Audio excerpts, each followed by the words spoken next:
우리 함께 사도신경으로 신앙 고백하시겠습니다. 나는 전능하신 아버지 하나님 전지의 창조주를 믿습니다.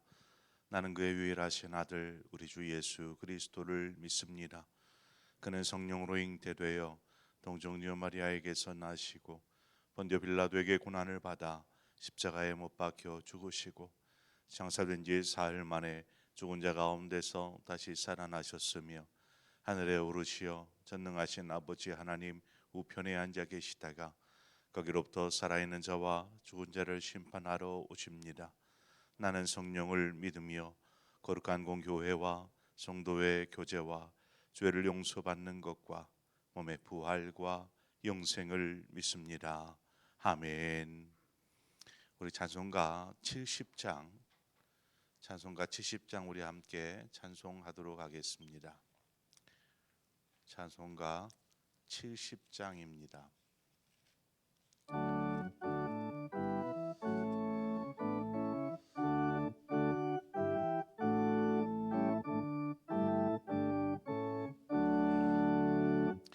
피난처 있으니 환난을 당한 자 이리 오라. 강들이 변하고 물결이 일어나 산 위에 넘치되 두렵잖네. 이방이 떠들고 나라들 모여서 진동하나. 우리 주 목소리 한 번만 말하면 전하의 모든 것 망하겠네. 만유주 하나님 우리를 도우니 피난처요.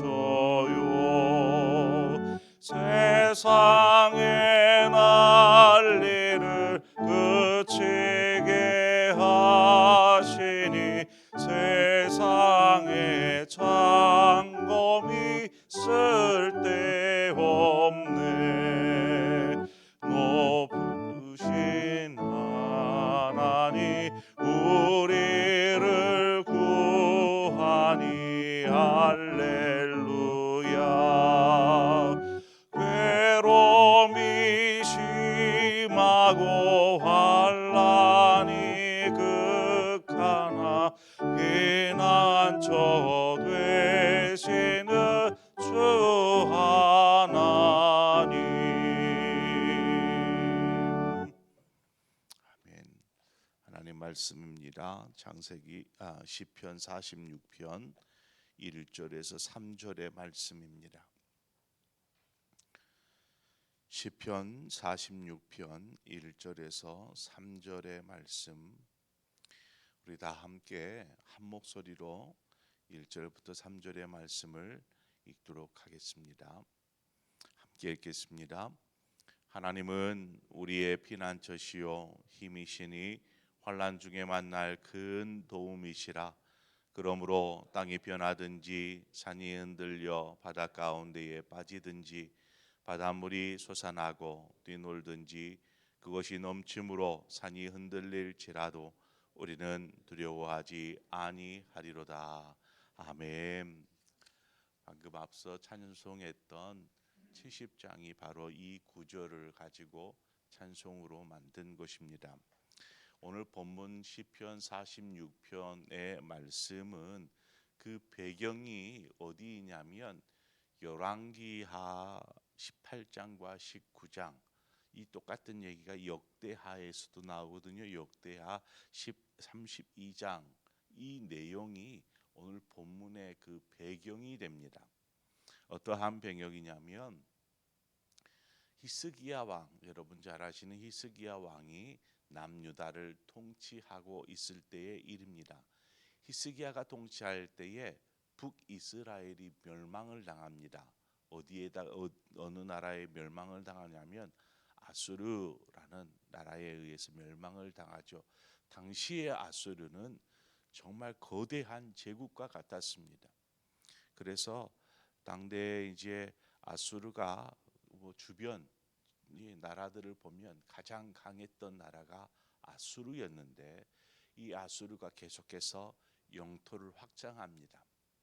그러다 보니까 북이스라엘도 점령해서 멸망시키고 급기야 계속해서 이제 세력을 넓히면서 남유다까지 침공하기에 이릅니다. 그래서 남유다를 침공해 들어오는데 남유다가 속수무책으로 이 아수르 군대에 의해서 성읍들을 빼앗깁니다. 그리고 가장 심장부라할 수 있는 예루살렘 성, 이 성을 이제 에워싸 버립니다. 그렇게 그 남유다가 거의 멸망할 위기에 처했을 때 히스기야 왕이 백기를 들어요. 이 아수르 왕에게. 그리고 이 아수르 왕이 원하는 대로 다 들어줍니다. 그래서 어마어마한 은금을 아수르 왕에게 주게 되는데 아수르 왕에게 준 은금을 구할 길이 없어서 결국에는 성전에 있는 은과 금을 내어줍니다. 그리고 그것조차도 부족해서 성전 기둥에 입혀져 있는 금을 다 벗겨냅니다. 그리고 그 금조차도 다 내주게 되지요. 열왕기하 18장 15절과 16절에 이렇게 말합니다. 히스기야가 이에 여호와의 성전과 왕궁 곳간에 있는 은을 다 주었고 또 그때에 유다 왕 히스기야가 여호와의 성전 문의 금과 자기가 모든 기둥에 입힌 금을 벗겨 모두 아수르 왕에게 주었더라. 이렇게 이야기합니다. 히스기야 왕은 그렇게라도 해서 이제 이 위기, 이 유다가 멸망하면 끝이잖아요. 그래서 그렇게라도 해서 이 위기를 넘기고 싶었습니다. 여러분, 이렇게 한들 위기가 사라지겠습니까? 위기가 성전에 입혀진 금을 벗겼다라는 의미, 그 의미가 무엇일까요? 그것은 하나님의 이름을 수치스럽게 만드는 것입니다. 그냥 발가 벗기는 것과 같은 그냥 수치스럽게 만드는 그 행위를 히스기야 왕이 하는 것입니다. 이런 방법으로는 어떻게 해서라도 문제는 해결되지 않습니다. 아니나 다를까 아수르 왕이 이제 그 은금을 받고 아수르 군대를 이제 회군 시키면서 이제 위기에서 벗어난 듯 그렇게 보였습니다. 그러나 아수르 왕이 변심을 합니다. 받을 것 다 받아놓고 변심을 해서 막 자기네 나라로 돌아가는 것처럼 하다가 다시 대군을 이스라엘로 보냅니다. 그리고 예루살렘을 공격하도록 명령하죠.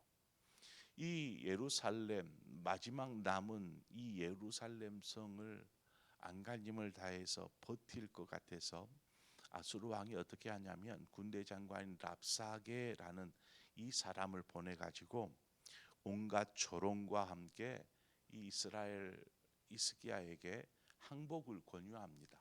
이제 포기해라, 항복해라. 예루살렘 성 여 안에서 너희가 뭘 할 수 있겠느냐 하면서 히스기야와 남유당 백성들에게 어떤 이야기를 하냐면 너희가 누구를 의지하느냐, 너희가 의지하는 그 어떤 것도 너희를 돕지 못할 것이라. 그러니까 하나님조차도 너희를 돕지 않는다. 야 북이스라엘 봐라. 그것도 다 점령하지 않았느냐, 패하고 말았지 않느냐 하면서 막 조롱 섞인 엄포를 놓습니다. 그러면서 하나님을 의지하지 말라 이렇게 얘기를 하죠. 또 너희 군대를 의지하지 말라라고 말하면서 이스라엘을 계속해서 막 몰아붙이는 것입니다. 무시하고 조롱하면서 이야기하는 것이지요. 이 예루살렘 성이 곧 무너질 것 같은 그러한 절체절명의 위기의 상황에 놓이게 됩니다. 그제서야 히스기야 왕이 정신을 차려요. 정신을 차렸다라는 말이 무슨 말인가 하면 열왕기하 19장 1절에 히스기야 왕이 듣고 그 옷을 찢고 굵은 배를 두르고 여호와의 전에 들어가서, 히스기야가 이제 더 이상 방법이 없어요. 이 상황에서 구원할 어떠한 방법도 없어요. 그제서야 왕복을 찢습니다. 그리고 굵은 배를 두르고 하나님의 성전에 들어가서 뭐 하겠어요? 하나님을 찾고 구하는 것입니다. 기도하는 것이죠.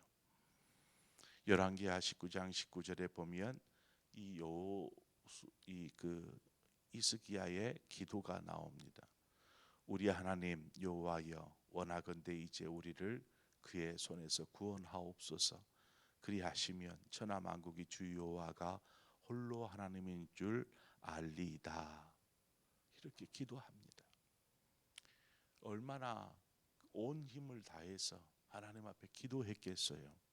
이제 나라가 그냥 그 바람 앞에 촛불처럼 그냥 흔들흔들 곧 꺼질 것 같은 위기인데 오죽하겠습니까? 그때에 그 히스기야의 애통하며 기도하는 소리를 하나님이 듣습니다. 그리고 하나님께서 이렇게 응답하시죠.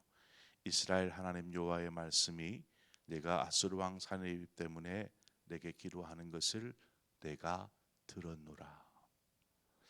내가 나와 나의 종 다윗을 위하여 이 성을 보호하여 구원하리라. 이렇게 말씀하세요.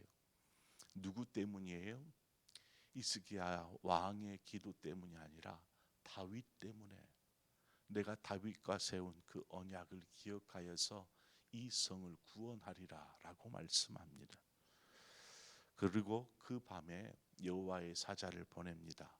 그리고 아수르의 군대 18만 5천 명, 엄청나지 않아요?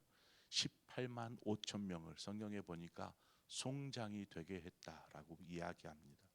아침에 일어나 보니까 군대 전체가 송장이 되어 있어요. 다 죽은 것이죠. 여호와의 사자가 그렇게 일하셨던 것입니다.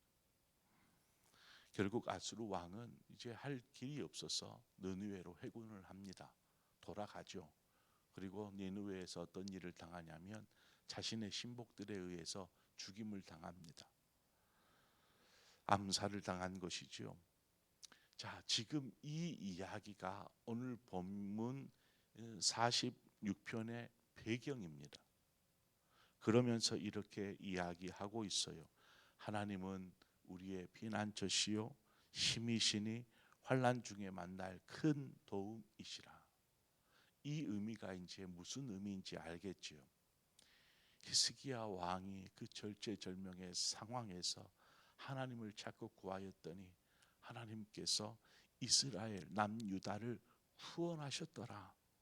그래서 오직 구원은 하나님에게만 있다라고 찬송하듯이 지금 시편에 이야기하고 있는 것입니다. 히스기야가 자신의 힘과 이 어떤 지혜를 가지고 문제를 해결해 보려고 했어요. 하지만 하나님의 이름에 수치만을 더할 뿐이었습니다. 믿음의 사람은 어떤 문제를 당하든지 하나님의 능력의 팔을 의지하여 기도하는 사람이 되어야 합니다. 어떠한 상황이든지 어떠한 일을 만나든지 우리는 다른 어떤 것이 아니라 하나님을 의지하는 사람, 그 능력의 팔을 붙잡는 사람, 하나님을 의지하여 기도하는 사람이 되어야 하는 것입니다. 아무리 세상 천지가 진동하며 우리를 두렵게 한다 할지라도 결코 두려워하지 않을 것은 하나님이 우리를 도우신다, 하나님이 우리의 구원자가 되어 주신다라는 그 믿음으로서야 하는 것입니다. 오늘 그 시편의 2절과 3절의 말씀이 그렇게 말씀하고 있잖아요. 우리는 삶의 문제를 만나면 종종 자신의 힘으로 안간힘을 써봅니다. 그것이 당연한 것처럼 생각하죠. 그러다가 그 어떤 것도 할 수 없는, 자신의 힘으로는 어떤 것도 할 수 없는 그 마지막 상황에 이르러서야 하나님을 찾습니다. 하나님 도와주세요. 자신의 힘으로 이제 더 이상 뭐 할 게 없으니까 그제서야 하나님을 찾습니다. 그것이 아니라 우리는 삶의 문제 앞에서 바로 하나님 앞에 나아가는 것입니다. 하나님 앞에 엎드리는 것입니다. 만약에 히스기야가 그랬다라면 하나님의 성전의 기둥에 입혀져 있던 금을 벗기는 하나님의 이름의 수치를 하나님 그때 하지 않았지 않겠습니까? 하나님 앞에 엎드렸다라면 히스기야 왕과 이스라엘 백성을 막다른 길로 인도하신 것, 어떻게 보면 하나님의 뜻이었는지도 모릅니다. 이런데도 가만히 있을래라는, 이런데도 가만히 있을래, 나를 찾아야 되지 않겠느냐라는 하나님의 뜻이었는지도 모릅니다. 이러한 똑같은 이야기가 이 역대하 32장에도 나오는데 7절과 8절 말씀에 이렇게 이야기합니다. 어떤 일을 만날 때이든지 너희는 마음을 강하게 하며 담대히 하고 아수르 왕과 그를 따르는 온 무리로 말미암아 두려워하지 말며 놀라지 말라. 우리와 함께 하시는 이가 그와 함께 하는 자보다 크니 그와 함께 하는 자는 육신의 팔이요 우리와 함께 하시는 이는 우리의 하나님 여호와시라. 반드시 우리를 도우시고 우리를 대신하여 싸우시리라. 이렇게 고백하고 있습니다. 하나님은 그러한 분이십니다. 우리가 믿는 하나님은 이런 분이십니다. 그러면 삶에 무슨 일을 만나든 어떤 일이 생기든 우리는 어떻게 하겠습니까? 육신의 팔을 의지해야 될까요? 아니죠. 하나님을 의지하는 것입니다. 하나님이 반드시 우리를 도우시며 우리를 대신하여 싸우시리라. 이 믿음으로 하나님 앞에 서는 것입니다. 여러분이 이 말씀을 믿는다라면 말씀 그대로, 여러분의 믿음 그대로 행하십시오. 여러분의 삶에 놀라운 하나님의 역사를 경험하게 될 것입니다. 이것을 경험하지 못하니까 은혜를 잘 생각하지 못하는 것이죠.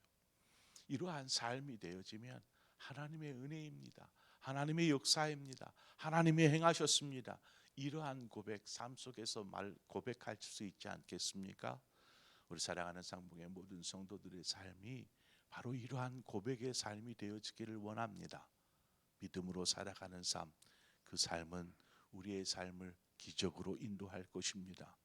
놀라운 하나님의 사랑, 살아계심을 경험하는 삶, 바로 그러한 신앙의 삶을 사시는 상봉의 모든 성도님들 되시기를 주님의 이름으로 축원드립니다.